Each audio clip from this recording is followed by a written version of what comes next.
What's happening, good people? What's going on with you? It is Friday. Yes, it is. It is Friday, and I am so glad to be here. And guess what, y'all? Guess what? Did you turn us on yet? You turned it on? Guess who in the building again? Pigs are flying again. Oh, baby, this ain't even lipstick on that pig. This is a natural. You came by yourself. Look at here, look at here. She up in here. Ladies and gentlemen, the one, the only, Attorney Suzette Bagnaris is in the building. Good afternoon. Good afternoon. Oh. You pushing it up? I'm raising the That's roof. what you raising the room? All right. How are you? I am doing well. How are you, Don't play Gerard? because she walked up on us the last time you did that. The other night. Yes, she did. And I Yes, didn't she see did. her. No, you didn't. You saw her before I did. I did see her make her approach, and I was like, oh. right. We got Hey, a hug. We got how a kiss. are you? We got a how are you? Yeah. It was probably the company I was keeping. No, That's probably it was what you it was. because she kissed you too. Yeah, I think it might have been the company I was I keeping. think it was the company But that I I'll was take it. keeping. I'll take it. But I'll how take it. are you? I am doing well. And how are you, Gerard? Doesn't that just sound so, it just sounds so sincere. As Fred Sanford would do. No. You'd have to go back a year ago to Yeah, you understand that what whole what this exchange. is all about. Okay. Mm-hmm. Backing up the U-Haul, Oh, it's baby. an Backing insider. up the U-Haul. You don't remember? And there ain't no back that thing up neither. Okay? All right. You ain't gonna remember. You ain't No, gonna I'm remember. not. You need to take a break. I got CRS. You can talk a little while. No, I want you to take the break. You Because when want we me to take start a break? talking, I want a break. You want So to break? you might as well go and play them commercials now. And get them on out of this atmosphere. And let's Let go people head get on. a chance to call their mama in them and tell them to Yeah, tune tell in. them that we on. Let everybody know. Call your mama in them. Because we're going to talk about something good today. Oh, what we We're talking going to talk about your First Amendment rights. We're going to talk about your freedom of speeches. Yeah, And that we needs got to some be other talked stuff about. We might even start talking about some endorsements. We that we see. got the right person right here to talk about it, too. Mm-hmm. More coming up, y'all. Everybody hold tight.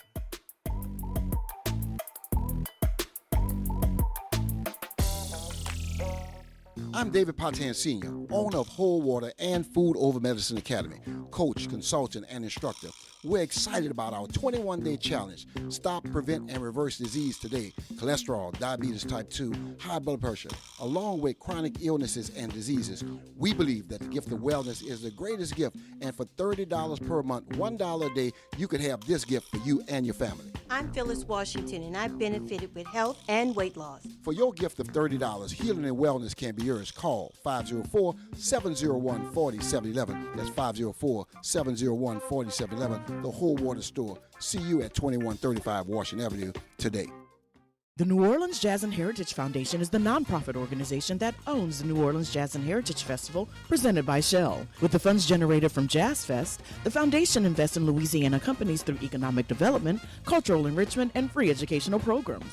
To learn more about what the New Orleans Jazz and Heritage Foundation does, please visit www.jazzandheritage.org. New Orleans is stuck. We've got a cost of living crisis, and the same old politicians are out here asking for our vote. I'm Pastor Gregory Manning, and I'm running for City Council at large in Division 2 to bring the power of the people back to City Hall. Together, we can fight for affordable housing, bring down high utility bills, fix our streets, and put people before profit. On October the 11th, we'll get New Orleans unstuck by voting for Pastor Gregory Manning for City Council at large in Division 2. My ballot number is number 32, paid for by Friends of Gregory Manning. You're invited to step back into New Orleans history for Community Day at the Dewdrop Inn with Tulane University's Special Collections, presented by the Primo Memorial Series. Saturday, October 18th from 12 to 2 p.m. Celebrate the Dewdrop Inn legacy with a live musical show. Enjoy a brunch buffet and explore archival materials. Free admission, but space is limited. For more information, visit library.tulane.edu/Dewdrop Community Day. Fresh produce, local flavor, and a healthy you. New Orleans East Hospital is hosting a farmers market the last Wednesday of every month from 2 p.m. to 6 p.m. Join us in the parking lot across from the main entrance. Support local farmers and your wellness. We'll see you there. Join New Schools for New Orleans, All-State Sugar Bowl, and Integer New Orleans in recognizing and celebrating the Teachers of the Year at our 4th annual New Orleans Excellence in Teaching Awards Gala. The gala will take place Saturday, November 1st at the Ritz-Carlton Hotel. This year's gala will feature New Orleans legend DJ Jubilee. Don't miss out on this intimate celebration supporting our New Orleans public school teachers. Tickets can be purchased on our website, newschoolsforneworleans.org. Making a difference in the community. WBOK 1230 AM. Hot. Here we go. The reality check on WBOK 1230 AM. All right, folks, right back at you. That's what we do. We get right back at you. Oh, it's going to be a good day. Oh, it's going to be a good day. We got the cohort crime up in here. Mm-hmm. We look like twins doing that. Did y'all rehearse that or something? Huh? Did y'all rehearse that? No, it only comes naturally, dude. It only comes naturally. Suzette McNair is in the building. You've been busy. I have been very, very Wait a minute, hold busy. on. Let me rephrase that. You've been busier since you were here the last time you was busy. That was last week. Yes. Been working hard. So within 7 days, you kind of went around the legal world. I did. I got a lot of big things accomplished for our community. I'm feeling really good about it. I'm so sure that you saw yesterday that the first major settlement in the Hard Rock case was announced publicly. We have reached an agreement in principle with 1031, the owners of the Hard Rock Hotel, for settlement, the terms of which we cannot discuss publicly right now as we work through those terms. But it is, a huge step in bringing that case to a resolution. And now we believe the dominoes will begin to fall, and hopefully we can get it concluded before the end of the year. Good. I know you've been working hard and Working very hard. and even going in and out of town. I ain't talking about like the Baton Rouge. I'm talking about taking trips, getting on the plane. The negotiations in that case took place in Tennessee. Yeah. So, we've been really working hard to get it done. I commend the settlement committee. It's 5 of us on the settlement committee, for doing the hard work to bring that to a close with 1031. And as I stated, the work is going to get even harder over the next 3 months as we try to push to get it to resolve completely before the end of the year. That's one. And then I also have great news for people who have been following the Kennedy class action. We were able to certify that as a class on behalf of the class of 2019, the class of 2020, and their parents. And recently we had the oral argument at the Fourth Circuit Court of Appeal, and they affirmed Judge Huda Barrett's decision to certify it as a class and allow it to proceed that way. So certifying it as a class, it's like a class action? It's a class action. And what that does is it makes it easier for people to have access to the courthouse because each one does not have to hire their own legal team, their own team of experts, expend that money on expert witnesses, expend that money on trial prep individually. They can pool their resources together and spread those expenses out across all of them so that no individual is bearing that weight. Oh, good. So that's a big step. That's a very big step. And that's been going on since 2019. May of 2019 is when the kids thought they graduated, only to learn that they did not. And all of them had to be audited by the Louisiana Department of Education. And then the class of 2020 also had to be audited by the Department of Education to see their graduation eligibility. So and for those who didn't know, that class of 2019 had to repeat. Some of them had to repeat the entire year. Some of them had to repeat credits over the summer that they had already taken. So it was really a tumultuous time for them. It caused them and their parents extreme emotional distress. And I'm happy to see that case is also progressing in the right direction. That's number 2. That's number 2. You got number 3? Well, number 3 was that mass tort that we handled for those 5 apartment complexes in New Orleans East. Because you had questions that came over the radio earlier this week because folks were trying to figure out, was it you or the firm in itself that helped these folks get their new places, the money for their new places? And I don't know how much of that you can explain. I think you're confusing the 2 issues. So One development is they had 5 apartment complexes in New Orleans East, Oh, that's in the all east. owned by this company No, no, out no. of I New was York. thinking about the. You I was were thinking about the landfill. The landfill. All owned by this company in New York. The owner of the apartment complexes pled guilty to mortgage fraud in New Jersey. He was going into bankruptcy. We rushed very quickly to get that case settled so that, the 250 families that we were representing could get some compensation before he declared bankruptcy or before the federal court in New Jersey came in and seized all his assets so that they could not get paid. So we resolved that earlier in the year, and now you're talking about Agriculture Street landfill. Yes. So in Agriculture Street landfill, the city council and the mayor did a buyout of the Gordon Plaza homes. My firm had nothing to do with that. That's something that the residents and the mayor's office and the city council worked through together. However, we do have a judgment that remains outstanding from the school board, Hano, and the city. And the city has agreed to do a $90 million bond initiative, and it will include paying the Agriculture Street landfill residents out of that money. So we think that will take place in the next year to 18 months. I'm sorry. We've been working hard. It's just I'm just, when it comes to the city paying out money, it just makes me go. Well, they're doing a bond initiative, and they're taking active steps to pay those judgments.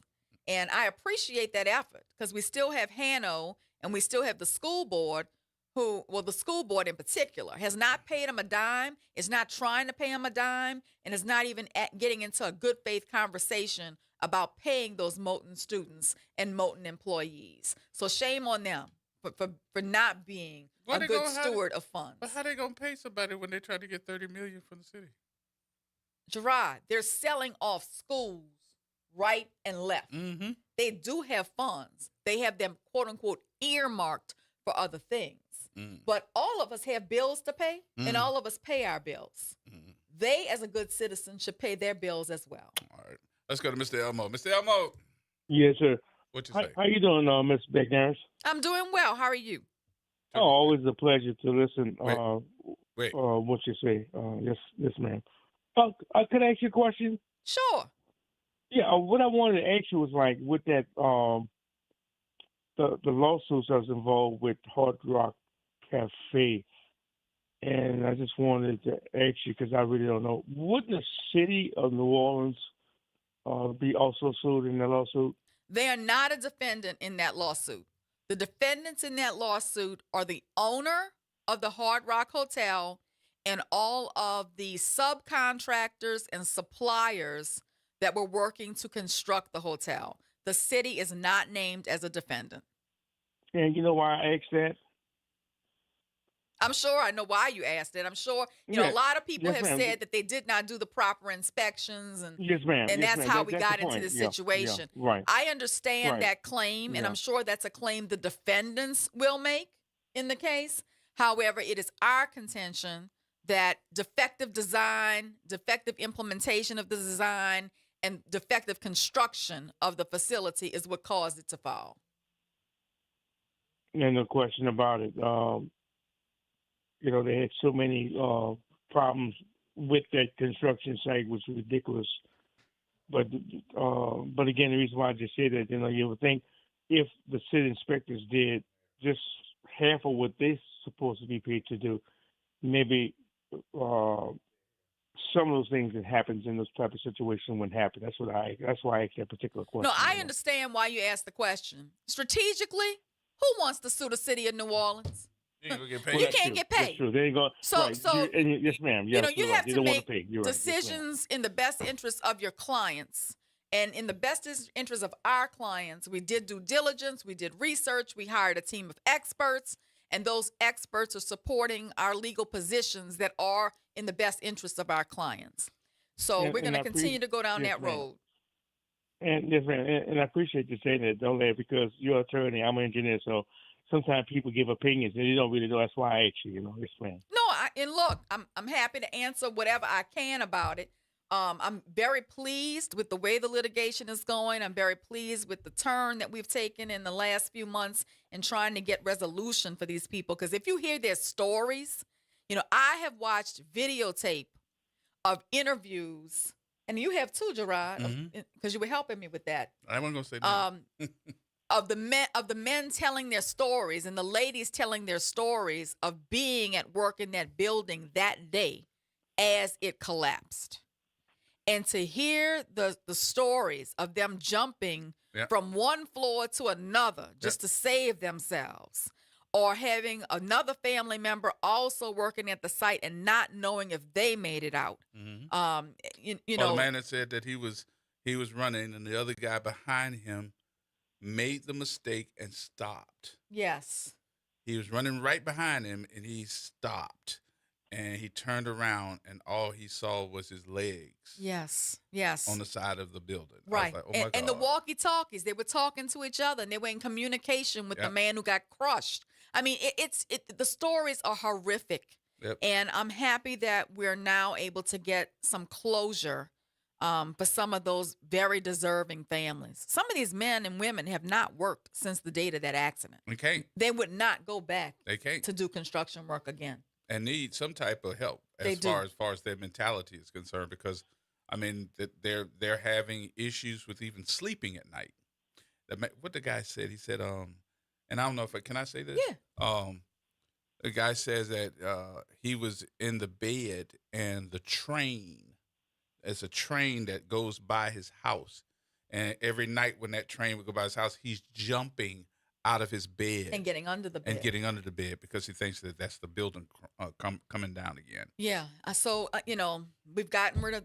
We're starting to take steps to resolve that. And also, I didn't update you on the Grotto case in Houston. Yeah. But let's get Mr. Elmo out. Mr. Elmo, you good? Yes, sir. Oh, yeah. It's a pleasure, and I appreciate it. Thank you, ma'am. Okay. All right, buddy. Have a good weekend. Thank you, buddy. We were representing those families and gentlemen of the Zulu Social Aid and Pleasure Club who were accosted at gunpoint at the Grotto restaurant in Houston. 2 of them were killed in front of their other fellow Zulu members. Yep. And we were able to reach, multi-million-dollar settlements with 2 of the 3 entities in that case. And we're in negotiations with the 3rd right now. So, we've had a very busy year. Yeah.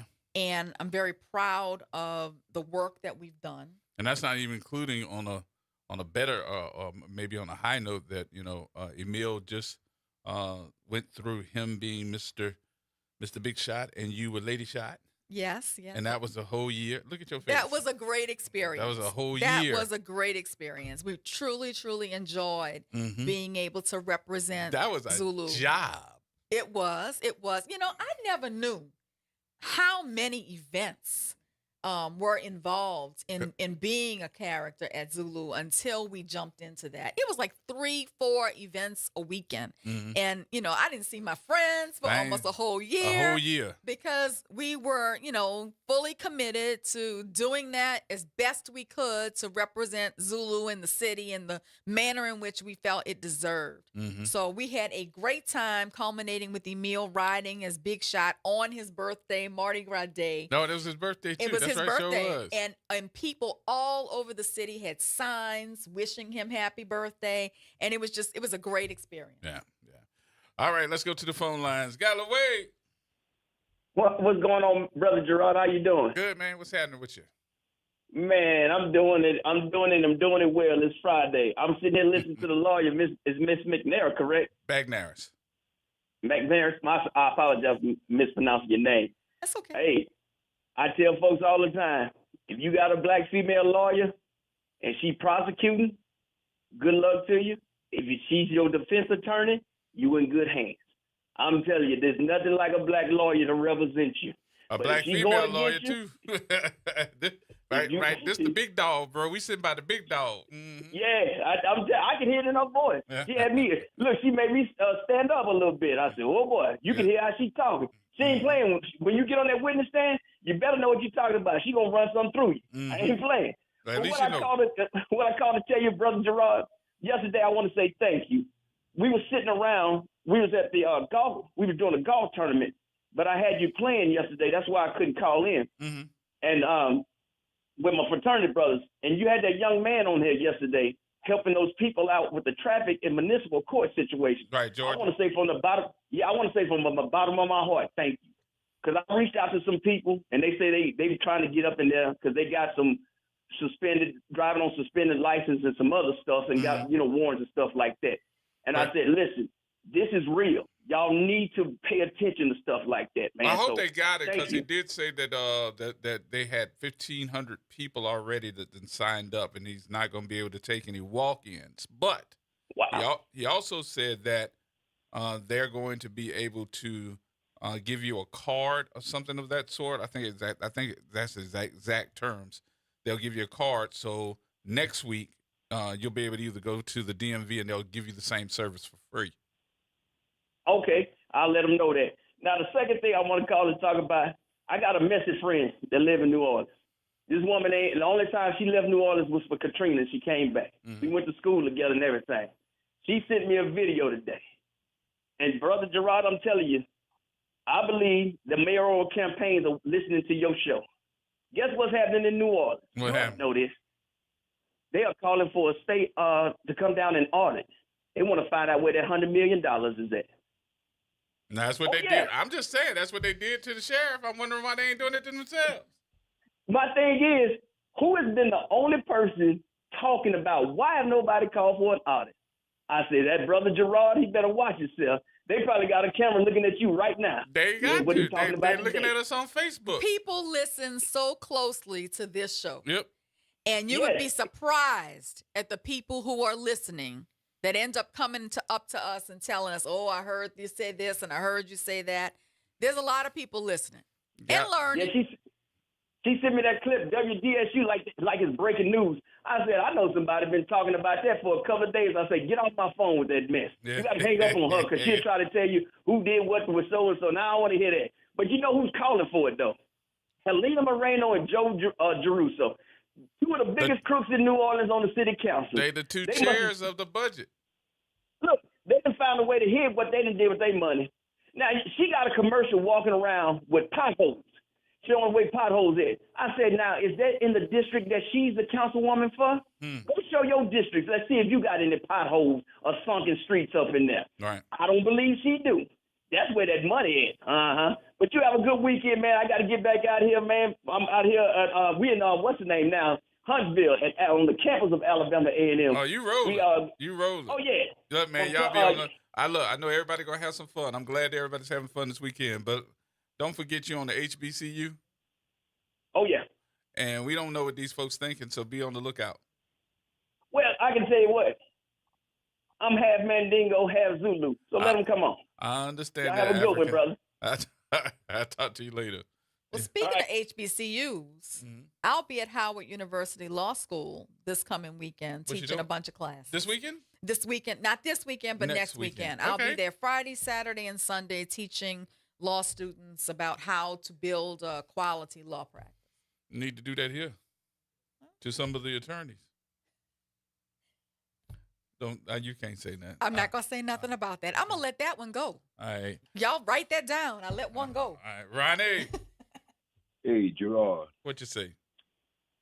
I'm not saying much, Gerard. I'm just a little down today, man. After seeing that news conference yesterday with all of those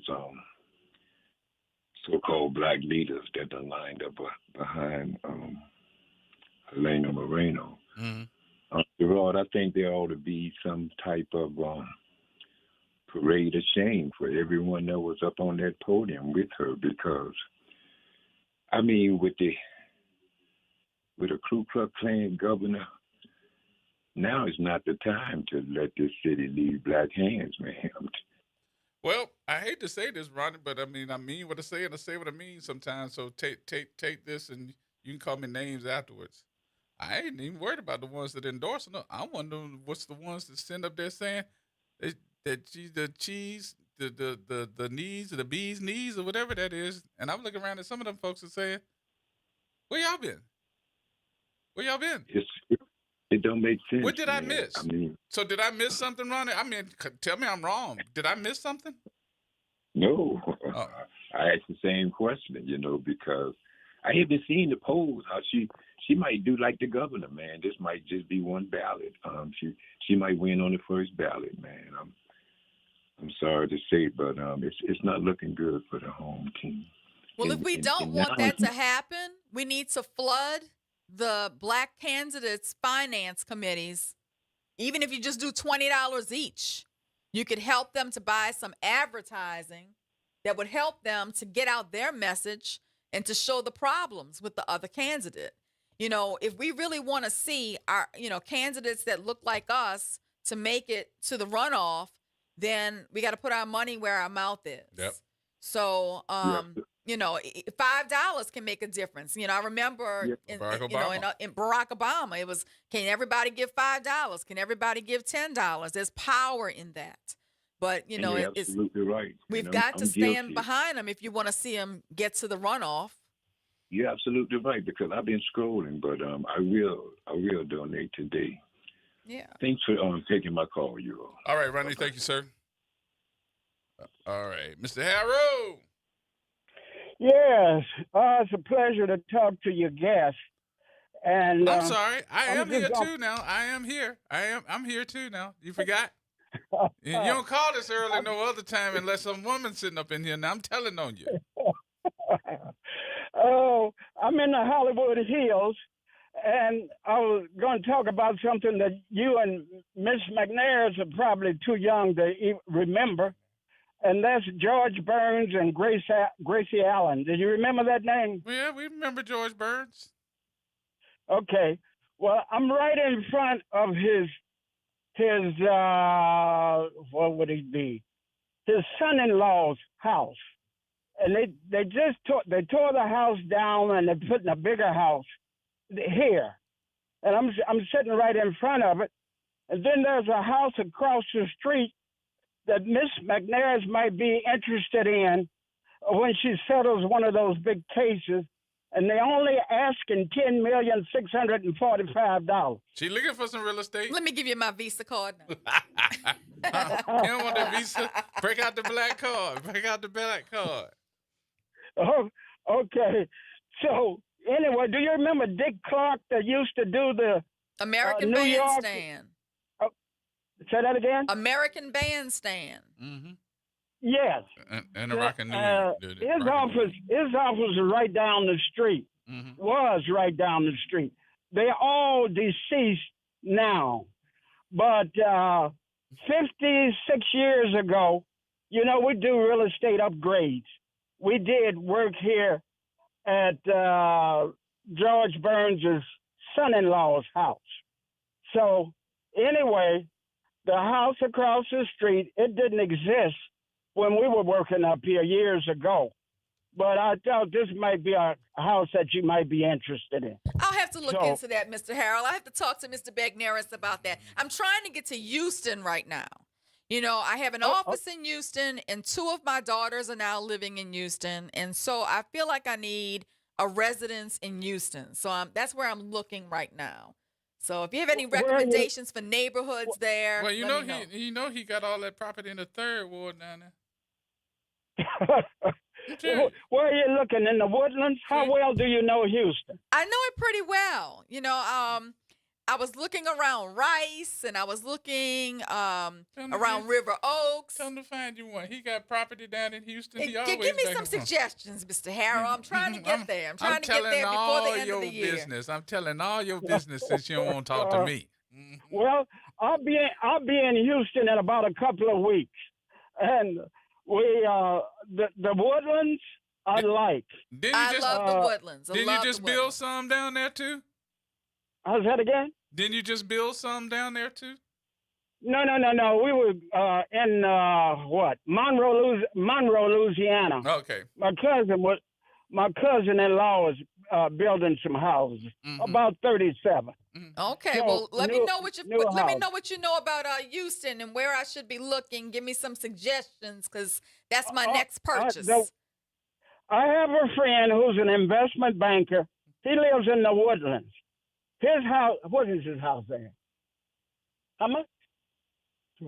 12,000 square feet. So anyway, I like the Woodlands. River Oaks is really, really good. But I was comparing River Oaks with Beverly Hills here, but I don't think there's quite a comparison. Beverly Hills here would, be in the lead. But the Woodlands are really, really, really good. Now, River Oaks is high, but it's nice too. But anyway, I look forward to meeting you. I have a new female attorney in Houston that I met here not too long ago. Oh, Lord. And her name, I can't even think of her name right now. But I was attempting to call your office the other day because one of our relatives that's an attorney, you have to know. You can't be in the law and not know them. All right, Mr. Allen, I gotta take my break though, but won't y'all Thank you for calling. I'm gonna get your number from Gerod. Okay, life is good, so and be safe. All right, Mr. Harold. Same to you, Mr. Harold. We haven't even announced our topic today. No, we ain't got to it yet. Ashana, hold on. We coming right back. Let me take this break. We'll come right back. More coming up next.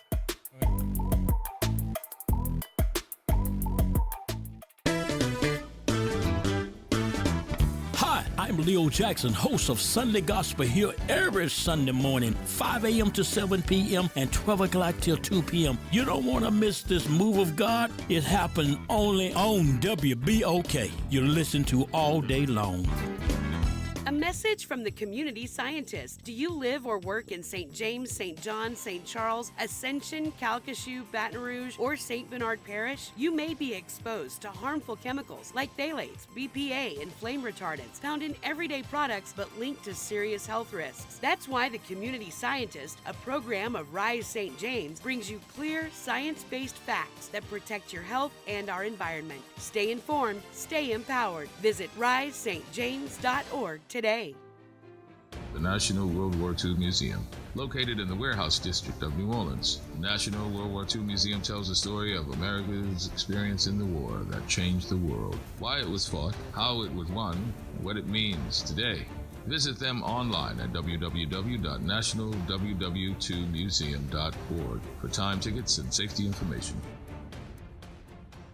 The Historic New Orleans Collection presents a new exhibition open through June 7th, 2026, The Trail They Blazed. Built collaboratively with people who participated in the local civil rights movement, The Trail They Blazed presents stories of social and racial justice straight from the people who lived them. Listen to leaders tell their stories of resistance and persistence in their own voices, recorded by the Historic New Orleans Collection. Plan your visit to 520 Royal Street in the French Quarter and reserve your free tickets at hnoc.org today. From the East Bank to the West Bank, WBOK is what New Orleans is talking about. WBOK.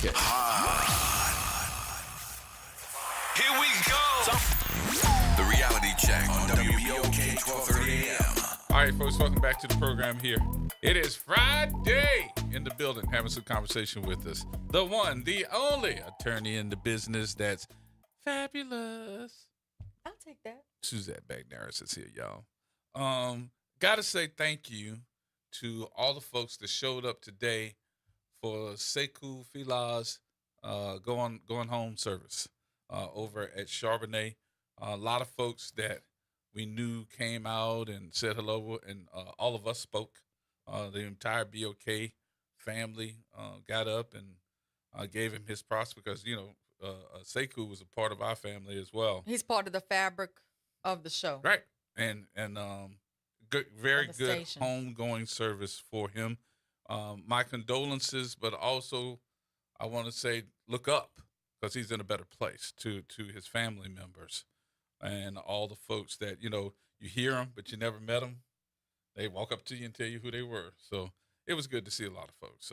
So many pearls of wisdom that he would drop when he would call in. Yeah. All right, let's take the phone line here. Here we go. Ashana? Hi, how you Did doing? I get it right? I ask you that question every time I say, is it Ashana? Yeah, it's Ashana. Yeah, Ashana there you Begard. How you doing? Yes. I'm okay. So I called for two reasons. And one of the reasons is I keep hearing people talk about, Helena Moreno, like her district, and like she is the at-large person. She's responsible for the whole city. So when she's pointing out potholes, she's also pointing out what she didn't take care of the whole time she's been in the at-large position. Because at-large is for every part of the city.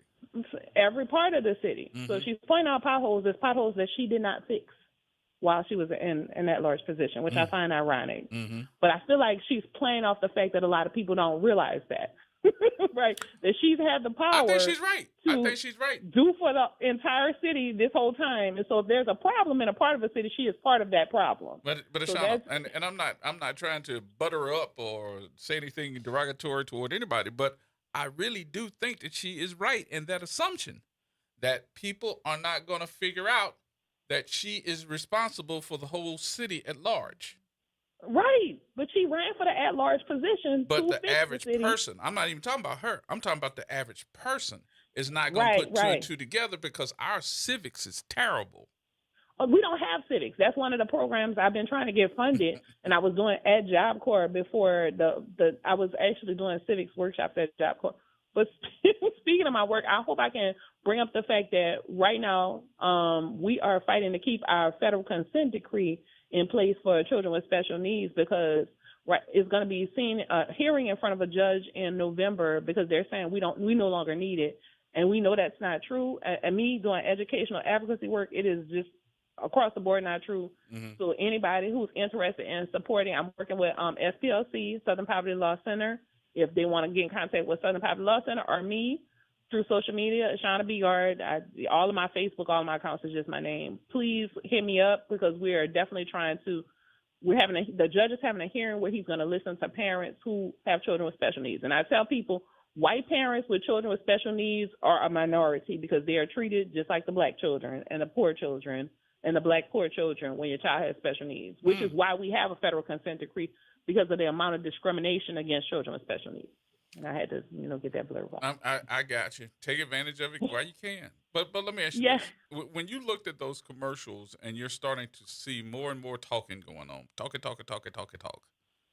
did it make you go, I understand this, but does the average person understand it? Because that's what I'm asking myself on not just one of them about the pothole. I was even looking at the dumpster fire one. I was looking at a couple of other ones that have been going on.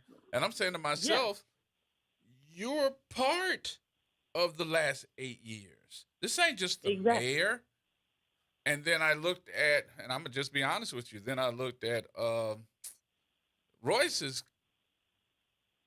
commercial and said to myself, the explanation is, and this is me now, okay? I'm not speaking on behalf of this radio station or anybody else.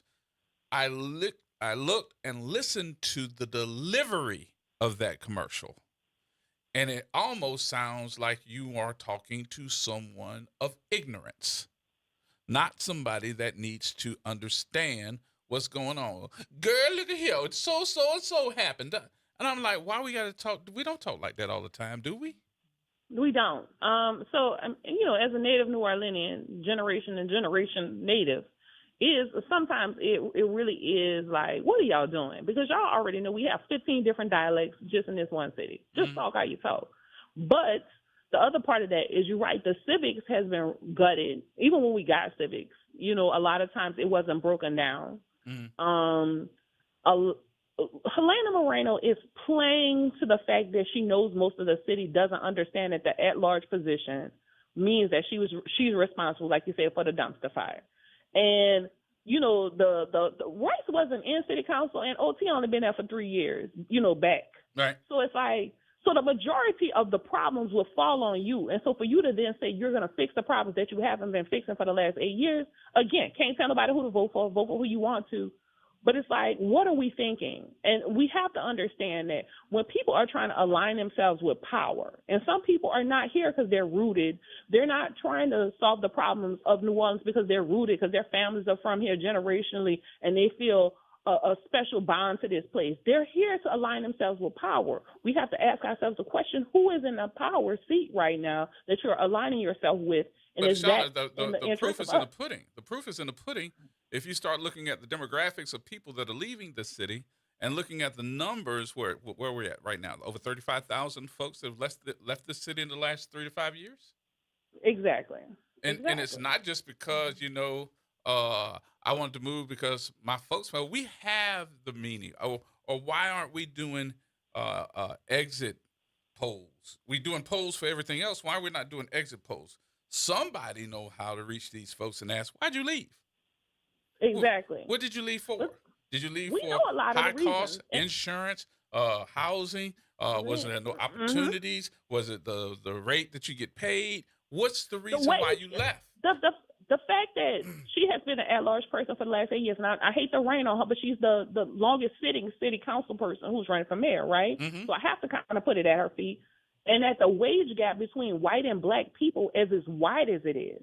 The housing and business disparities, that you could come to New Orleans and have better opportunity, and that we're going to put this same person in pretty much in a more powerful seat to do much of the same, is scary to me. And well, it's one scary of that the issues with wages, I would have to say, the number one thing that I got to remember is when you're talking about somebody that's living more so in a poverty-stricken era, there's more than likely something wrong legally with some of your paperwork, okay? So it may be a little hard for you to get that big corporate job because you've had some type of run-in with the law. That's not everybody, so I hope everybody don't think I'm talking about. I'm about to push back, and how I'm going to push back is I'm speaking for myself. Mm-hmm. I can leave New Orleans and go get a six-figure job. Right. I am rooted here, which is why I'm struggling.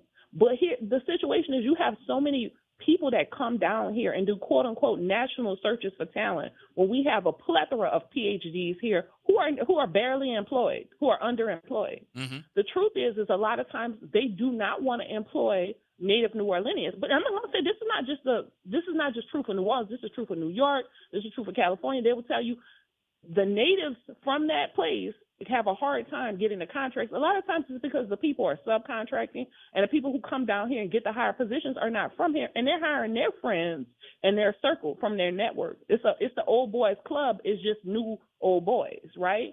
And because of the gentrification problem we have here in New Orleans, a lot of those folks are hiring their folks, and they don't like us. They like it's the same thing. We're the black folks. They love our culture. They love the experience we provide, but actually liking us and being held accountable to us, our culture, and our children in a real way is not something they're interested in. And the proof of that is our school. I teach you how to do it, and then after you learn it, you get rid of me. Exactly. But they have their own. Did you see the thing on social media going around with their own social aid and pleasure club, which was all white people dancing badly? And people like, I don't see the harm in it. There's a lot of harm because, first of all, you're mocking our culture and traditions. Hold on. Wait. How they dancing? Horribly. I mean, what? I don't know what they was doing. It was. I'm sorry. You said badly. I was just. All right, dancing badly. It was. Hold on, don't go nowhere. Badly around the corner from what was happening. Hold on, don't go nowhere. Don't go nowhere. I gotta do my break. I gotta finish talking. We talk. Hold on, don't go nowhere. All right, we're gonna dance badly for a moment here, and we're gonna go into news. More coming up.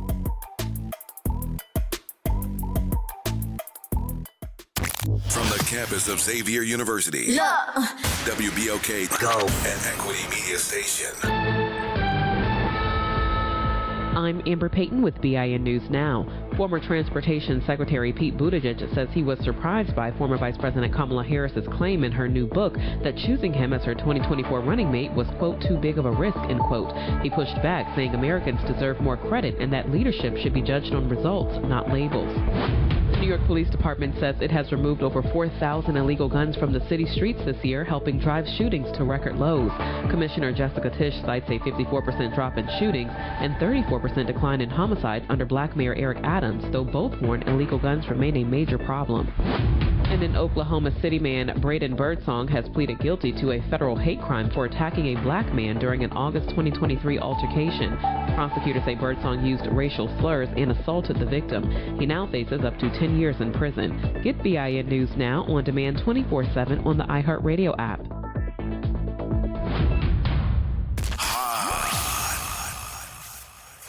Here we go. The reality check on WBOK 1230 AM. All right, folks, welcome back. It is time to get off work. 501 in the city. Gerard Stevens with you. The fabulous, the immaculate one. The one that says, I got that money. I got that money. You know, ain't that a song? Money. Oh, never mind. No. Suzette. Now people are singing badly. They're dancing badly and they're singing badly. They go together. You saw the way I looked at him, huh? Right. 'Cause you ain't looked up that bad in a long time. You just looked up and started staring. Thank you. Appreciate you. I'm like, Gerard, really? No. Ladies and gentlemen, the one, the fabulous one is with us. And that is Suzette Bagnaris. All right. Shauna, you hear them talking about me? You heard it. You heard him singing badly. Shauna? Hi, how you doing? Yeah, and I have to go ask the question, what is the problem with black people setting boundaries? Could you imagine if a group of black people went to Asia and said, you know what, we're going to do our own Dragon Dance ceremony? Then people would look at, if we went to Ireland and said we're going to set up our own Irish dances, people would look at us crazy. But somehow white people get to come here and duplicate our culture badly and horribly, mock it, and it's not a problem. Me and you going to get together. We're going to go down to the second theater, and it's going to be a new thing that we're going to invite all the people. You saw Wicked. You saw all the rest of them. Now comes the Negroes River Dance. Right. That's what we need to start doing. That's what we're going to do. We're going to do the Negro River Dance. Me and Ashana. We the lead. You might as well. Do all the Irish. We're going to do everybody else's culture since they can come do ours. We're just going to do theirs. And we're going to do it better, by the way. We're not going to look how they look trying to mock out. We should get a float for the St. Patrick's Day parade. I don't want to get hit by no daggone lettuce. Instead of an airbag, we're going to have a we Walmart go to bag. The parade, though. We don't try to make our own parade, though. You notice that. They're going to show up. They're going to show up because they're going to be like, that's a good idea. We're going to do that, too. I take it back, not the Walmart bag, a Swagman bag. So, I want us to, I feel like we just need to do a better job of educating each other so we can make informed decisions and understand how people move around power and aligning themselves with power and what that looks like. Because I think if we understood better that they're trying to take New Orleans because we have a lot of parishes that don't produce anything and they rely on our money and they want to take more of it. And a lot of this is about that. So answer this question for me. And be as honest as I know that you possibly can. Okay. We have heard from the city council at large, vice president at large, and all the rest of them that fell in line for the last 9 months about being out of budget. You did this, you messed up the budget, you didn't mess up the budget. And we were never notified by the city council at large, who was the budget chair, along with Joe Giarrusso, that we were $100 million. Hell, I don't care if we were $10 million, but we $140 million out of budget, and ain't nobody squeaking. We don't need no WD to vote and no WD-40 up in this. You know what? But I'm sitting back and saying to myself, to me, that's malfeasance. It is. It's definitely exactly a misappropriation of the funds. The funds have or gone knowing, somewhere. or knowing, because that makes you. In the court of law, doesn't that like make you, and you know it, and you didn't say anything about it? People that know about different things and they don't say anything about it, ain't that against the law? I think at the very least they should call for an audit of the funds to see where the funds went. Let me ask this question. How much money did a certain at-large person put into tracking all of LaToya's moves to see what she was doing and what kind of tissue she was using? Then the audit should also include the outside attorneys that have been questioned to work for the council at large in his or her undoings of extra activities with them. They actually contract those folks. Exactly. And I'm trying to figure out, when did the city of New Orleans seem like a city that cared about who had a boyfriend or girlfriend or whatever they doing? Because I'm trying to figure out, when did we care about stuff like that? I know I care don't. about that. Now, I'm going to tell you. I done talked about this a million times. Oh, Lord, here we go. I don't care what you do with your personal life, but don't do it on the public budget. Don't do it. I feel it. Don't do it in a public building. Don't do it with your employee on the clock. Don't, I know, I hear it and feel it, and it would be an issue for LaToya if it had been an issue for the rest of them. But all of them did it. Let's be real. We all, not only do we know the rumors, we done seen it because New Orleans big as a pea. It would be different if almost every single mayor hadn't done the same exact thing, but they all did. There's no doubt that there's a double standard, but the law is the law, and everyone should follow it. So I want them to have the same energy when whoever's the mayor next, have that same energy. You know, it needs to be upheld the same way you scrutinized Cantrell. Be ready to stand in that same energy and also, you know, look at who's coming next. I'm not saying there should be a double standard. I want it equally applied, but I want everybody to stop misappropriating public funds, go to work, do your job, do what we're paying you for, and don't steal. I think that's not too much to ask. I agree with that. I agree with that 1,000%. That's My not only too much problem to is the person who was investigating her was doing similar things. Well, then whoever is stealing from the public, should also be standing up on Camp Street. Whoever. Allegedly. Exactly. Again. Oh, you very good. Allegedly. She said allegedly. Allegedly. Allegedly, this person was doing the same thing, and they had the same people following them. Some of their girlfriends and boyfriends would be looking, you know. Well, they need to all be standing on Camp Street because we're in this financial mess because people are not being a good steward of public funds. So, definitely. You know, everybody needs to I agree 1,000%. Yeah, they need to do their job. And this has been going on for a while. Remember when RSD they lost or couldn't find $100 million. So, I mean, money is always coming up missing in our city, but it's funny that the at-large candidate who is the chair of the committee lost all this money and is mentioning it now and pointing out the problems in the city as if this isn't her purview. This is not her responsibility. This may be one of those be careful what you ask for situations, okay? Because I am sure the same spotlight that was put on Mayor Cantrell, it better also be on whoever is next. It's not. Well, it's not. We know. I can tell you, I'm bringing the same energy. I can tell you that. As with Suzette Bagneris, I'm bringing the same energy. But I can tell you that they're not going to ask her the same questions. We're not doing it right now. Think about this. It's too many of us powerful folks that are standing along with her. There's too many of the power brokers standing along with her. They ain't asking nothing. Let's be clear. We are only 4 weeks away from an election. So people who are jumping on that bandwagon right now are jumping on that bandwagon because they think they're jumping on the bandwagon of a winner. They're doing that because they've seen polls, they think she's out front, and they want to be a part of a winning team. I can't say that they're doing it because they see the merits of her candidacy. I think in a lot of instances, these people are self-interested. They think it boosts their own career to be on a winning team. They want to be on the platform on election night saying, I supported this winner. You know, that's where this is. Now, we'll see. We'll all see if they bet on the wrong horse. Okay? We'll see. Did they bet on the wrong horse?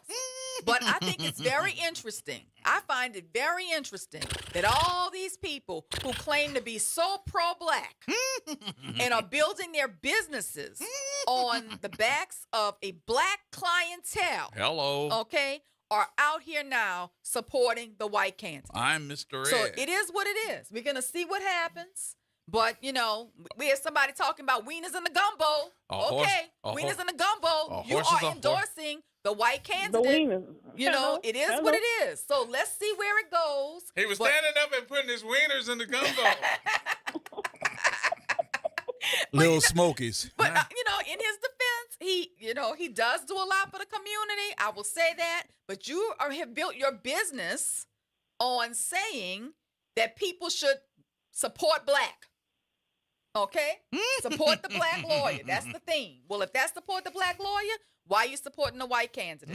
It is what it is. We're going to call it like it is, you know, but I want people to keep the same energy they kept with Mayor Cantrell and following her every move and seeing how she spent all her time. Make sure they keep that same energy with whoever is coming behind them. If they kept that same energy at the beginning, we wouldn't have this problem, because if we followed the trajectory of where this woman been going, who she been meeting with, and what she been doing, it wouldn't even be a question of whether or not she supports the black community. But the energy has not been applied equally. But so, it's up to us to hold them to have the same energy, to make them accountable with the same energy. for whoever is coming behind her. All right, Shauna, I got to take these other calls. All right, thank you. Thank Always you for good, my having dear. me. I Y'all have a appreciate great you. week. You too, dear. All right. Bye-bye. Sid. What was your topic? I don't know. That was the topic? It was supposed to be freedom of speech. You've been to today. Sid. Hey there. Well, I don't want to be off topic, but I'm glad yesterday this station allowed me to have freedom of speech with our Congressman Troy Carter. And I told him, for the life of me, I can't understand why black people are supporting a non-black when there are qualified blacks running. And I told him, like Dr. King, I hope he is not integrating us into a burning house. I also told him of how every Thursday he tells us about the atrocities that he has to deal with in D.C. So what's going on again at the federal and the state level, why would it be time to give up on black leadership when black leadership is qualified? And I'm not just talking about Royce Duplessis or Oliver Thomas. The lady Collins is very sharp that's in this race. This ain't the time for us to give up the helm. This ain't the time, in my opinion, for black people to give up on black leadership. Because if we do, I believe that'd be it for us in terms of black leadership here in the city of New Orleans. Whoever gets in there, be it Royce or Oliver, we give them 4 years. Now, if you're not going in the right path, you know what? We ain't voting for you no more. But now, as far as all these black politicians that's supporting a non-black, a Latino who just changed and is running as a Latino before it was white or whatever it was, maybe we shouldn't vote for y'all no more. And it's that serious. Well, If I'm going to implore all of qualified and educated people now, why should we vote for you? I'm going to implore all of you to do your own research on these candidates and don't vote for someone just based on who endorsed them.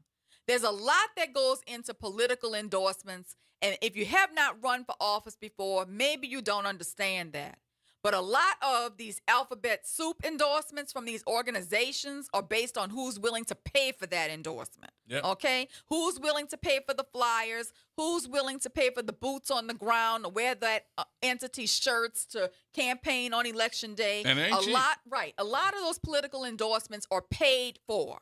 And I don't think our people understand that. I learned that when I ran for judge. And a lot of these political endorsements are really based upon their own self-interest in terms of, I want to be with the winner. I want to be on the winning ticket. I've researched the polls. I think this person's going to win. So now let me put my support behind them because I want to say I picked the winning candidate and they won because of my endorsement. So don't just vote based upon an endorsement. The endorsements are made for many reasons, and it may not be based upon candidate quality. It may be based upon a political agenda of self-interest.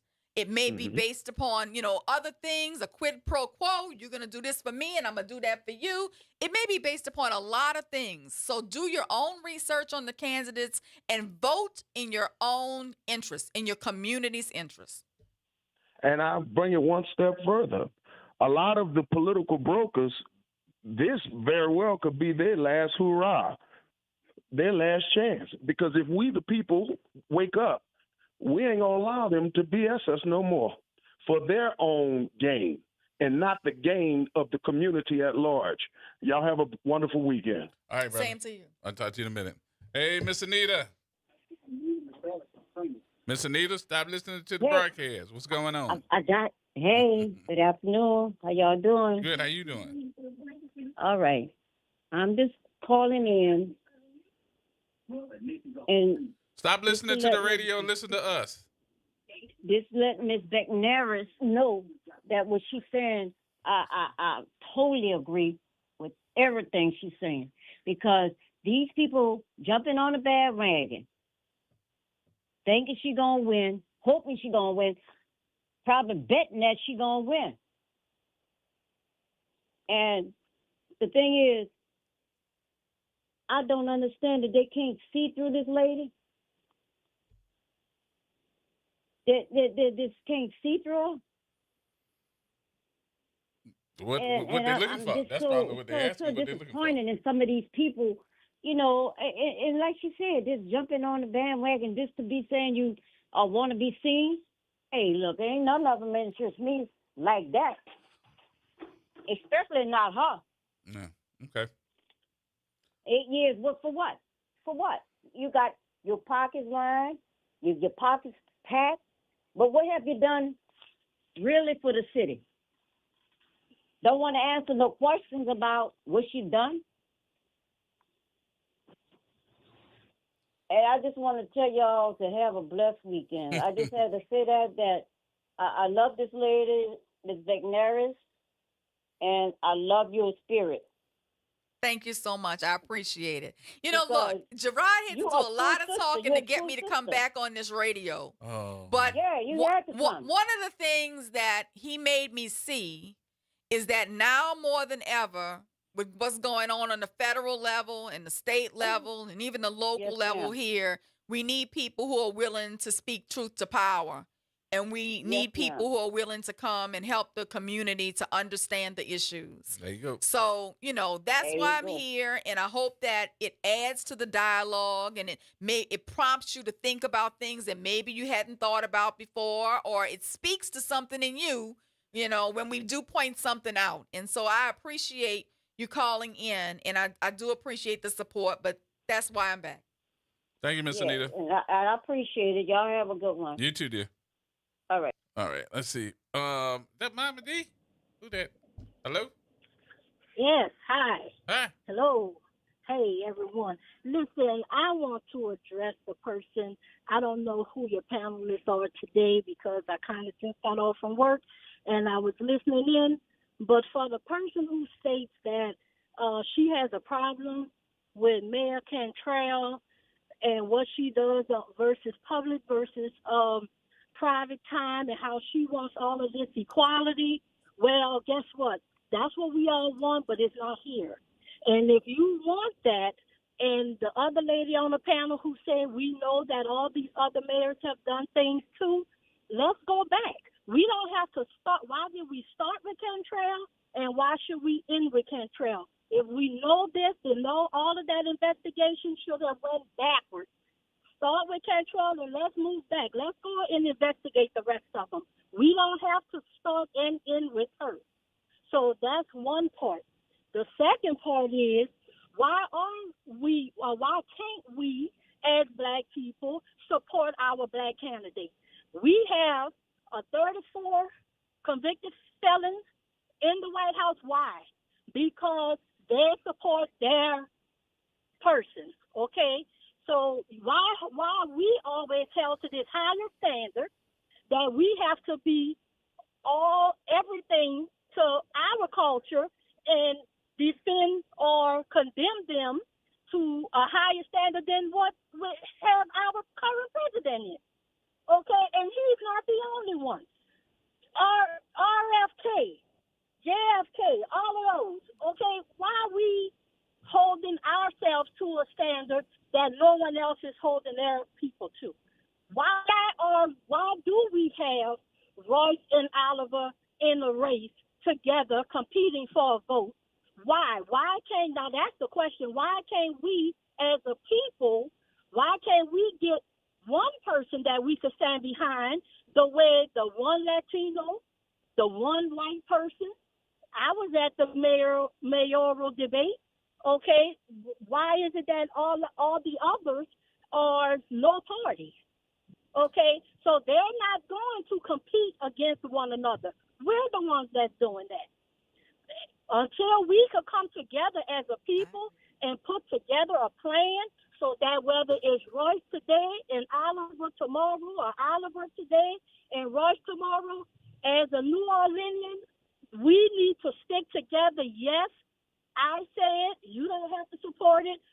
Keep our Black people, keep our Black leadership. That came from Tavis. We're going to keep our leadership. Mm-hmm. This is not the time to give up on Black leadership. Like the gentleman said, if this one doesn't pan out, we're going to vote the next one. But what we're not going to do is bring in MAGA. who's asking the tough questions? I still haven't gotten the answer to the question of, does her husband support MAGA? Where's her dollars coming from? Yeah. Why are we splitting the black vote? Okay. No, I'm voting black, and I'm asking everyone else to vote black. There you this go. is not the time to give up on black leadership. All right. Thank you, my man. Thank you, Mom. I said, Mama. Now, that's Mama D. Hey, Mama D. Yes, She made some great points. She made some Very great good point. points. Thank you, my dear. All right, we'll take a break here. We'll take a break. We'll come back. More coming up.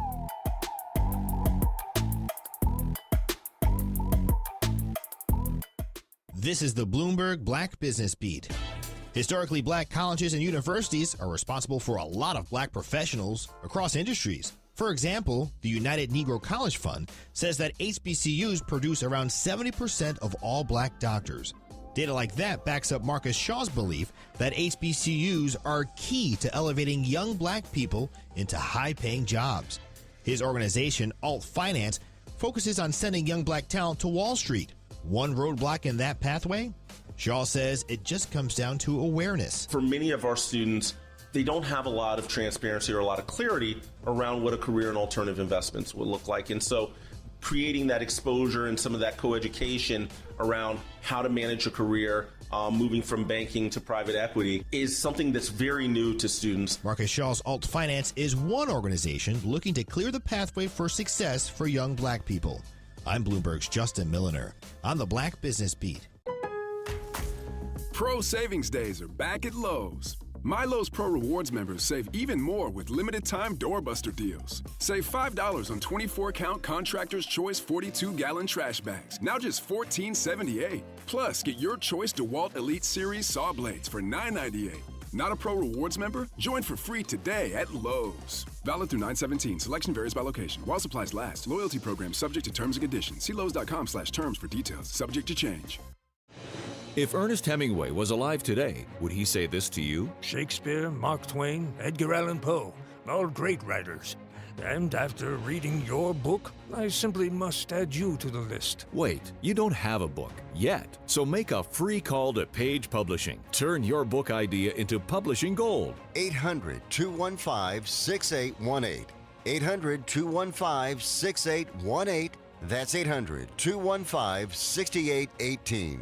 Real issues, real talk, real solutions. Miss an episode of The Reality Check? You can catch every episode anytime. Search WBOK Media on your favorite podcast app to tap the bold commentary, real-time reactions, and powerful perspectives from the people and leaders shaping our city. Download, share, and rate it 5 stars because the real ones always stay informed. Tired of the impersonal, one-size-fit-all style of banking? You deserve a bank that delivers exceptional service and personalized attention to your needs. That's the Home Bank Standard. Since 1908, Home Bank has been a trusted financial partner for businesses and families because we go the extra mile to help you reach your goals. See for yourself why Home Bank is good for business, good for life. Stop by any New Orleans area location or find out more at home24bank.com. Home Bank, member FDIC. Looking to join an organization that is committed to help promote economic development in New Orleans East? Look no further. The Greater New Orleans Business Alliance is a member-based, nonprofit organization made up of business owners and local professionals united for the purpose to promote business development in Eastern New Orleans. If you want to become a member, call us at 504-957-3568. Making a difference in the community. WBOK 1230 AM. Here we go. The Reality Check on WBOK 1230 AM. All right, folks, welcome back. Welcome back. Mr. Buddy. Hello, you two. How you doing? Good. Y'all look like you're having a great time. Mm-hmm. Always do. Suzette, about 7 years ago, I asked you about the breakout and who was supporting who when Cantrell and Charbonnet were running for election. Right. So after this election, I'd appreciate it if Gerard would have you back on so you can give an analysis of who supported who. Mm-hmm. Look, I'm watching it very closely, and I didn't know we were talking about the mayor's race today, and but I do think I have analyzed each candidate's platform, and based upon the platform, that's how I'm going to be voting.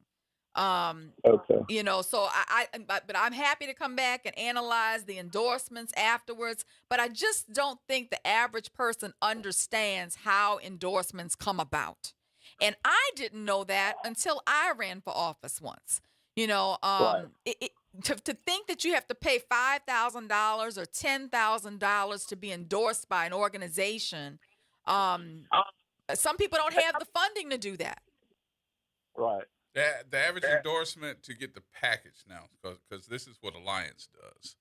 Alliance is not only running or not endorsing you, but their endorsement costs. That endorsement costs, I think, either it starts at $8,000, and I think the bigger package is $16,000. See, it was $5,000 when I ran back in 2007 to have the Alliance for Good Government endorsement.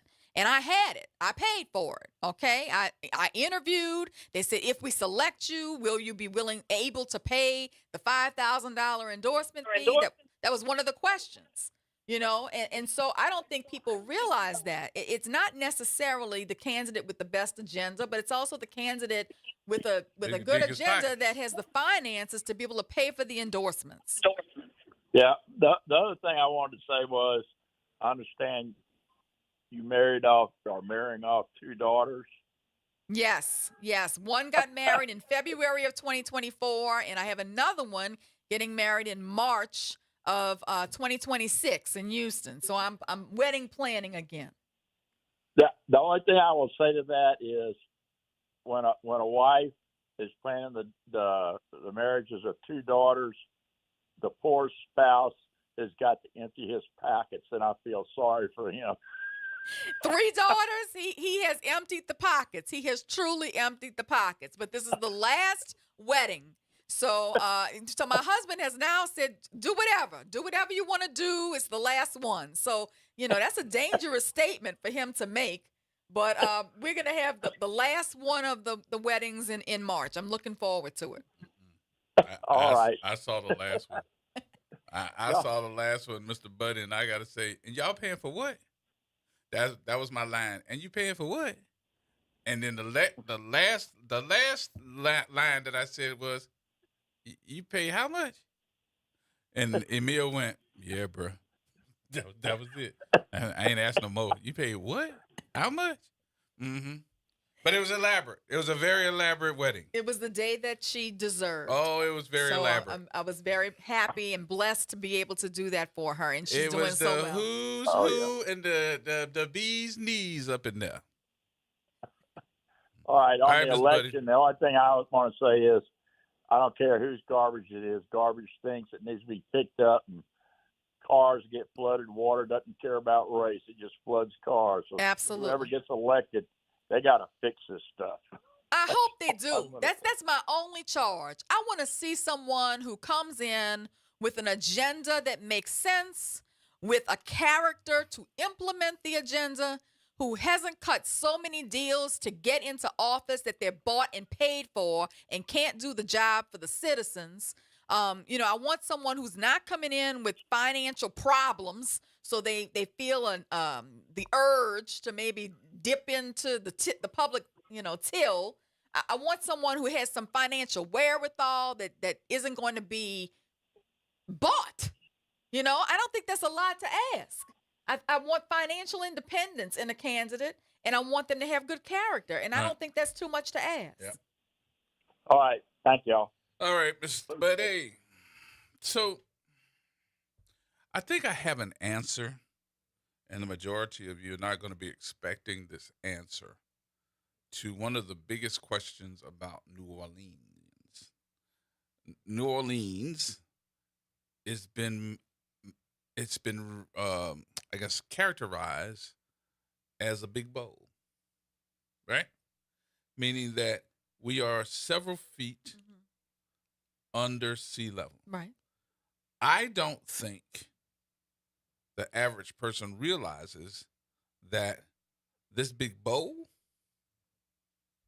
is sinking. Well, because of the soil and the stratification of the soil in New Orleans, and because we're below sea level, it does take more to maintain our city's infrastructure than it would to maintain some other places' infrastructure that may not be below sea level. The bowl of the city is sinking. It is, but you still have to address it. You don't just let it go to crap. Nobody's addressing it. Because they're not putting the funds where the funds should go. But the bowl is now, I think they said somewhere in the neighborhood of, and I was looking at this. Okay, I watched the geology shows. So I was watching this geologist who was now calculating how much further New Orleans has sunk. It is sinking. It doesn't have anything to do with, my streets are cracking. Da-da. That's because we got bad soil, and it's not the same, and the humidity and the what was it called? I forgot exactly what it was called. But all of that's cracking. And when it sinks, you can't lift it up. You either got to lay some more on it, or you're going to have to daggone see it sink. We are in a situation, and I don't know if you paid attention to this, but pay attention to this. I'm talking to everybody. Every part of town is now having this. You have never seen this in every part of town, but every part of town, the cement and the roads, the asphalt and the roads, it's not only just broke up, it's got sinkholes in it. We got sinkholes in every part of town, whether you in Lakeview, whether you in Lower Ninth Ward, whether you uptown. We are now seeing, go down Franklin Avenue, right at Carrollton, you have to really just slow your vehicle down now because it's not the fact that the ground is cracking, it's the fact that there are so many sinkholes that are now showing their ugly face. And what's killing me is the unfinished road construction projects. I understand you had all this federal money and you sat on it forever and you waited till the last minute till it was almost jeopardized before you started digging up the streets. Almost. Yeah. Before you started digging up the streets. Jeopardized. Well, I know. So digging up the streets so that you didn't lose the money. But now you have street construction everywhere you turn and nothing is being finished unless it's in Lakeview. Okay? No. So, I mean, I just need them to complete the project. As a resident of Lakeview, I'm offended. You can be offended. Your streets are getting completed. No, they're not. That's the streets that I'm telling you that are now sinking. Well, let me tell you, I was trying to get anywhere right now in the city of New Orleans is crazy. It's like being in a maze because you get halfway down the street and there's road construction. You got to turn left. You got to zigzag. Left lane. Yep. Got to do all this stuff to try to get somewhere. I mean, we need somebody who comes in with a plan, with a budget that makes sense, with a team that's willing to implement it, with who's focused on addressing the problem. I saw the commercial where she was talking about, and I'm talking about the commercial that says, you know why we can't do this? Because we got one group of people that are pothole replacers or fix the potholes, and we only have one crew. I was like, but that's Department of Works, isn't it? Yeah, it should be. That's under the city council's preview. But they also contract most of these road construction projects out. Right. But most of these road construction projects are Bow Brothers. When they're fixing the streets. Correct. But when they're doing the pothole stuff, that's under the Department of Works. Well, I tell you what, I mean, we have 3 major political candidates. They each have set forth a platform. I encourage all of you to carefully read the platforms. And then I think our choice as Black residents of New Orleans becomes more obvious. Okay? I'm going to say that to you. Go read the platforms, and there is a stark comparison between the candidates. So you read between the lines? Yes. Okay. All right. Jay? Hey. Yeah. What's happening? Nothing much, man. Good afternoon to everyone. Good evening. I wanted to say that because of these droughts, you are absolutely right. That's a major concern for the soil and the conditioning of the soil. We're used to getting a lot of liquid touch our soil, but because of these droughts and lack of rain, you create pockets and voids with dry substrate that start to sink, that cause sinking. So we have a lot of issues that's going on. But I want to say this to everybody that's pushing black, white in this. The candidates are not going to be judged by that. I look at the three front runners and I try to put them on paper and try to look at the volume of what was done versus what wasn't done or what could have been done. And the perceived front runner has done way more in my community than I feel like my council member. And I'm gonna say this: my council member is a swell person. I believe in second chances, but I'm not interested in my council member second lining. I'm not interested in who, what that lineage part, because we tried that with our current mayor, and our current mayor stifle budgets, stifle contracts, stifle black people. That pay for play, that's over with. And like Cedric said, if any one of them get in the office, I don't care if it's the black one, the white one, or the other black one. If any one of them get in office at 4 years, after 4 years, I'm voting them out if they don't do what they say they're going to do. So we damned if we do and we damned if we don't at this time. We got to try something. Hello? Yep. We're listening. Look, Yeah. I don't think that you can count some of these people out, I hear though. you when you say, but wait, I hear you when you say, Doc, that you say, look at the platforms. Man, these people, you could tell me a whole bunch of stuff, But I'm going to tell you, yes, the council set budgets, and they probably, they ain't no problem. They messed up a whole bunch of money. But I'm going to say, we had a whole bunch of money come to this city, and the mayor sat on a lot of it, too. The mayor did a lot of damage to us as well.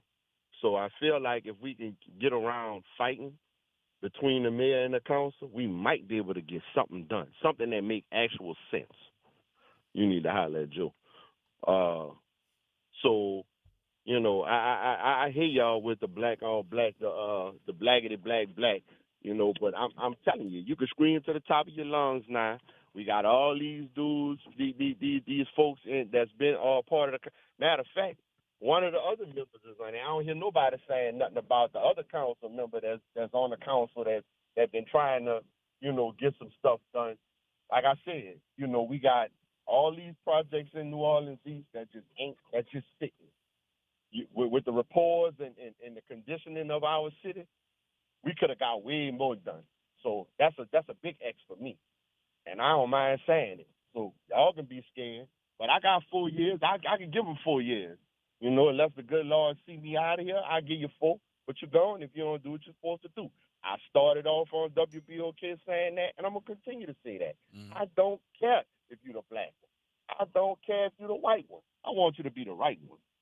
Thank you for taking my call. All right, James. Well, look, the election is set for October 11th, all right? There's a good 4 weeks left till we have to go to vote. And which neighborhoods turn out for this election is going to matter a great deal. Voter mobilization, especially in historically undervoting precincts, can swing these margins. So, while it is said that Moreno may be the leader at this time, and she may have 50%, so they're saying in the polls, if we could mobilize behind one of the black candidates, then we could force a runoff. And if we force a runoff, the race could get more polarized and then hinge on who can appeal to voters beyond their core base. Then it'll be an issue of, who can pull voters off of one another. But if we don't start to galvanize behind one African-American candidate, we are probably ensuring that Moreno will win outright in October. Won't be no runoff. There will not be a runoff. If her lead holds and voter turnout works for her and other candidates can't peel off enough votes from her base, she will win outright in October, okay? So, to me, I think Mama D had a great point. We really need one of these candidates to support the other. And we need to galvanize behind that person, raise some money for that person, and start to work together to see if we can force a runoff. If there's no runoff, your next mayor is Helena Moreno. That's just the way it is. That's the way the math is working. And, you know, you need to start calling your neighbors, calling your friends, and starting phone trees and volunteering to work for election day and paying some money so they can get some ads on the air to help get their themselves out there, their platform out there, or you are already ensuring who the next mayor of the city of New Orleans is. So one of the things I want to add with that, and I think that we forgot this too, and I know that some of the folks are going to be mad at me for saying it, because most of the folks that's running for office, I know them personally. You do too. Oh, I know all of them personally. But I want everybody to all nice people. But I want everybody to understand something. This election ain't about the candidate. It's about the platform network that's invested in that candidate. That's true of all of the elections across the board. But I just need these folks to understand why we're out here having these social media fights, while we're having these fights with everybody that's talking about, so that's my candidate. Yeah, okay. Your candidate is a nice person, but your candidate is doing what he or she has been told to do to run for office. It is the platform, or what we call, or used to call, the shadow government. And the shadow government doesn't necessarily have to have a race behind it. So it ain't the person, it ain't the her, it ain't the him. It's those folks that told them what to do. Y'all mad at Troy for endorsing somebody? Ask yourself something. Because he worked with Oliver before he worked with all of them on the council. Why didn't he endorse them? Because of his past? Everybody got a pass. I'm just saying. You need to take the break right now? Okay, take the break. We'll come right back. We'll have some more conversations in a minute, y'all. More coming up next. AURN News. President Trump's FCC chair Brendan Carr is putting broadcasters on notice. Go after Trump and your license could be on the line. Carr pressured Disney to yank Jimmy Kimmel off the air after he believes the comedian mocked Republicans over Charlie Kirk's killing. Hours later, Kimmel was suspended. Carr called it the easy way, warning more networks could face the hard way. Democrats say that it's censorship, plain and simple. Senate Leader Chuck Schumer and House Leader Hakeem Jeffries are calling for Carr to resign. Even fellow FCC Commissioner Anna Gomez says Carr is twisting the law to silence speech that Trump doesn't like. This isn't the first time the presidents have flirted with this idea. Richard Nixon tried to use the FCC against the Washington Post during Watergate.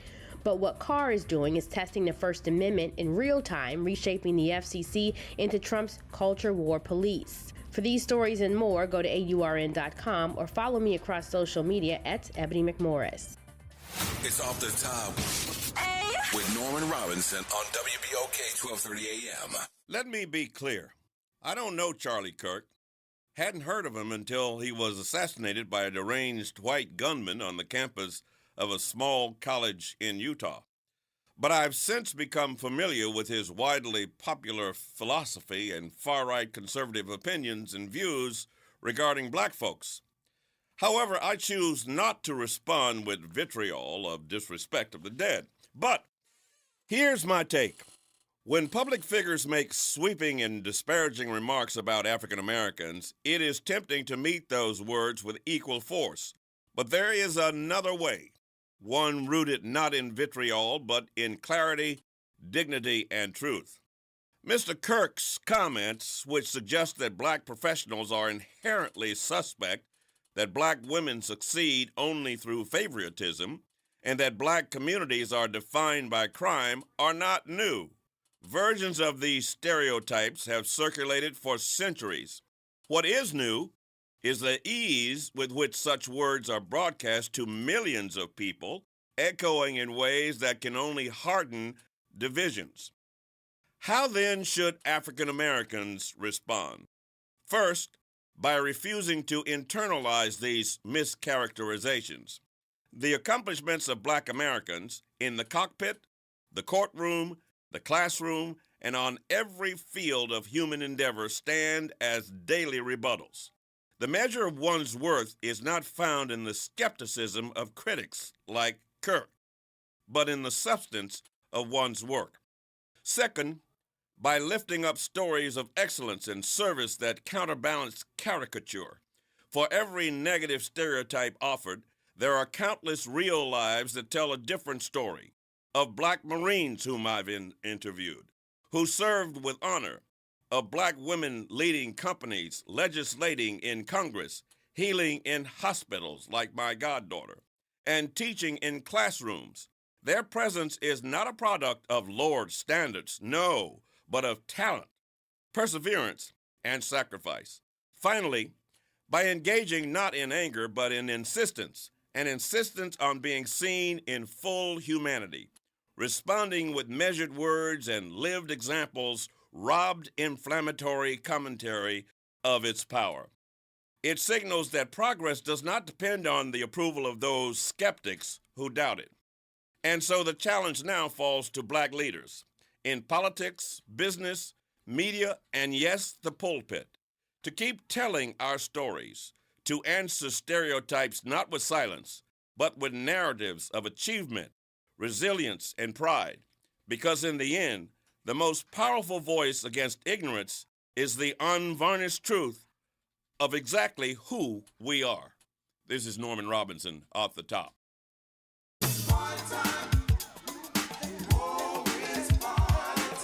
That's right. It's party time each and every Sunday night at 7 p.m. on WBOK.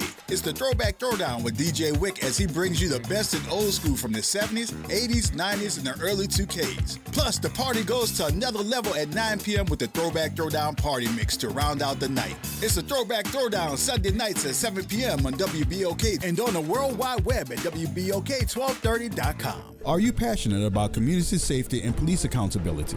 Tune in to The Monitor's Mic, where we talk about oversight, policing, and you. Hosted by the Office of Independent Police Monitor, we're here to shine a light on policing issues that matter, from real-time policing updates to in-depth interviews. Get the facts and stay informed. We're breaking down complex issues, highlighting community voices, and holding people behind the badge accountable. Join us for an informative hour every Friday at noon on WBOK. Your city, your police, your show. The Monitor's Mic. My name is Calvin Duncan, and I served 28 years in prison for a crime I didn't commit. But instead of losing hope at Angola, I educated myself, became a jailhouse lawyer, and after decades of being denied access to my records by the clerk's office, proved my innocence. Today, that same office is treating our records like trash, and it's time for a clerk who knows how much is at stake. Calvin Duncan for clerk. Paid for by Calvin for clerk. Hear that? For too long, fixing our streets and drainage has only meant inconvenience and empty promises. This is Matthew Willard. I'm running for Council at Large, Division 1, to really fix our city, so we spend less time dodging potholes and street flooding and more time cheering on the Saints. As a state legislator, I've proven I can deliver. At City Hall, I'll build on that record. Paid for by the Matthew Willard campaign.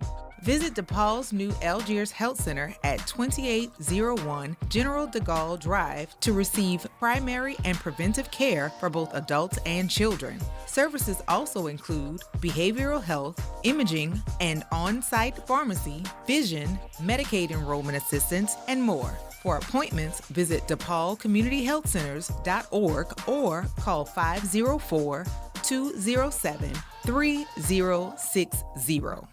Join me, Dr. Jakir Ross of New Schools for New Orleans for Talk That, Knoll Education. This Monday we'll be joined by Dana Peterson. He will share his thoughts on what our city and schools need to thrive in the coming years. Be sure to tune in Monday at 12:30 p.m. on 12:30 a.m. From Gentilly to New Orleans East, WBOK is what New Orleans is talking about. WBOK. Here we go.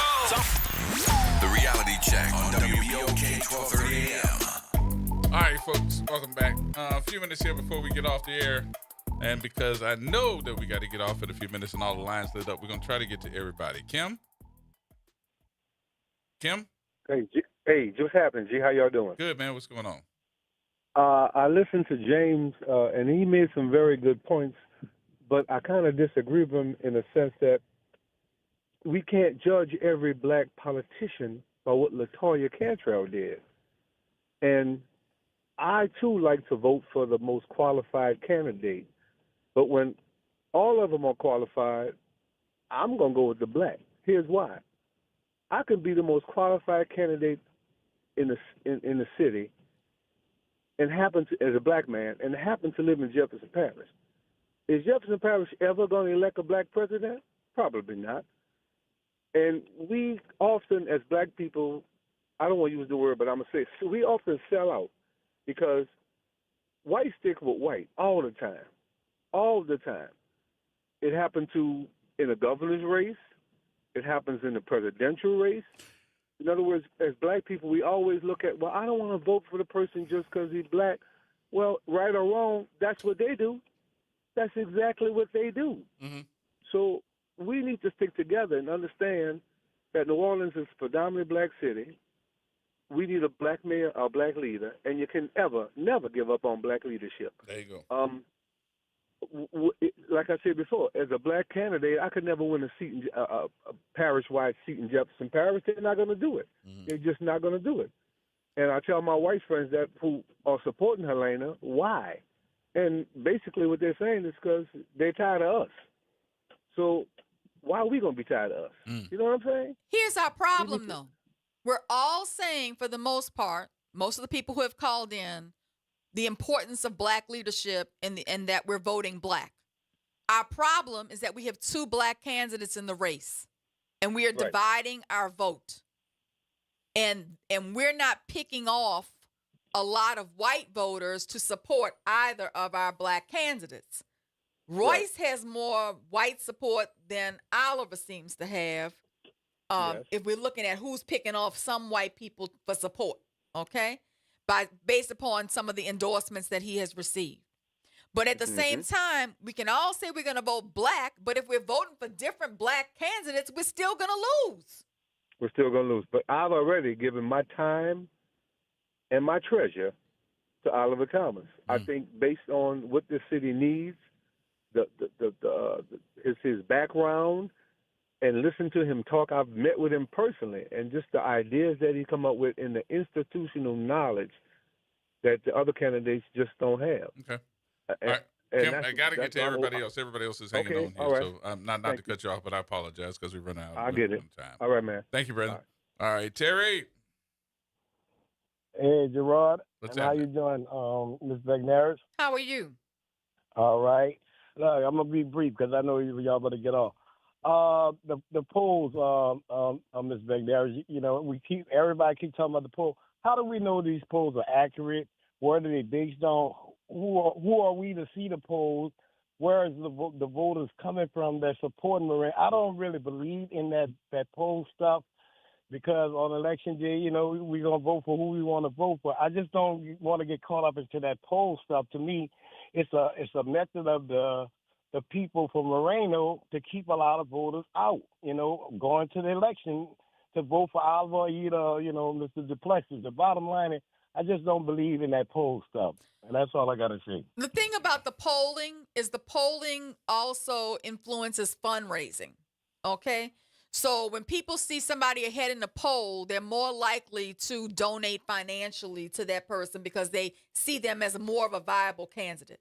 And if you look at the polling and you look at the fundraising, you'll see they're pretty much breaking down equally. Okay. All right, Terry, let me get this last call. All Thank right, you, brother. go ahead. All right. Ms. Jones, last call.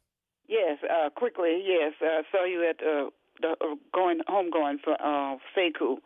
And in remembrance of Sekou, our people, please, if you're going out there to vote, take people, call a lot of persons. One person made a mistake and was apologetic and remorseful. Other politicians or whoever they are would just say, well, kiss where the sun don't shine. Where was the poll taken? What, Garden District, Uptown? I wasn't called. Helena Moreno, she's Democrat. Her husband's Republican. House divided. People, wake up. This is a predominantly black city, and all of this garbage that they want to come out, the candidate was apologetic. Won't do the same thing. Anybody who make a mistake would not do the same thing. All right. Thank you, Ms. Jones. Appreciate you much. Okay. Bye-bye. Appreciate you too. All right. And what was our topic today? Freedom of speech. I guess everybody got their freedom of speech on. So They got their freedom of speech on, but this was not the topic you gave me for today. It was. This was a freedom of speech topic, and they got it out. Now, next Friday. Next Friday, I'll be at Howard. Okay. So I'll catch you the So you can following do the Friday. show from the classroom at Howard. Yeah, we worked that out. Thank y'all very much for being a part of the conversation of today. I gotta always thank my partner in crime, my sister, Suzette Bagnaris in the building, y'all. Great conversation. I enjoyed talking to all of you today. All right, y'all. We'll see you on Monday. Whatever you do, safely, carefully, do it once you do it. We hope you see you home. We think we're gonna see you on Monday. Everybody have a good weekend. The way things are going, who knows?